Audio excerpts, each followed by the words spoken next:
अमरावती शहरातील पंचवटी चौक ते जिल्हाधिकारी कार्यालय आरटीओ कार्यालयाकडून जाणाऱ्या रस्त्याची जी आहे ती अक्षरशः चाळण झालेली होती। या रस्त्यामुळे जे आहे ते अनेक छोटे मोठे अपघात झाले होते। या रस्त्याच्या बातम्या ज्या आहेत त्या अनेकदा TV9 ने दाखवल्यानंतर जे आहे ते प्रशासनाने दखल घेतलेली आहे। आपण या ठिकाणी बघू शकतो या रस्त्याचं काम जे आहे ते नूतनीकरणाचं काम सध्या अंतिम टप्प्यात आलेलं आहे।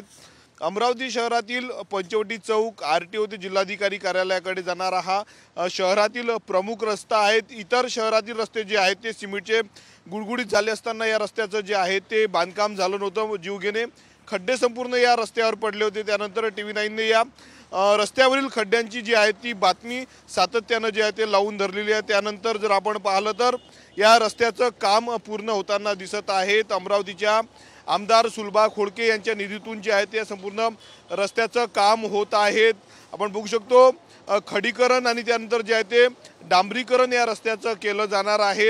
अत्यंत महत्त्वाचा रस्ता जो आहे तो हा जिल्हाधिकारी कार्यालयापर्यंत जाणारा रस्ता आहे आणि या रस्त्याचं काम जे आहे ते आता अंतिम टप्प्यात आलं आहे। त्यामुळे या मार्गावरून प्रवास करणाऱ्या नागरिकांचा प्रवास जो आहे तो सुखकर होणार आहे। अत्यंत महत्त्वाचा हा संपूर्ण रस्ता अमरावती शहरातला आहे।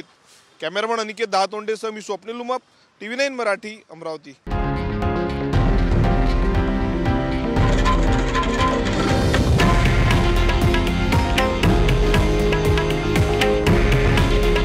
हे आहे देशातील नंबर 1 न्यूज नेटवर्क आणि आपण पाहत आहात TV9 मराठी। काळजी तुमची, हित महाराष्ट्राचं।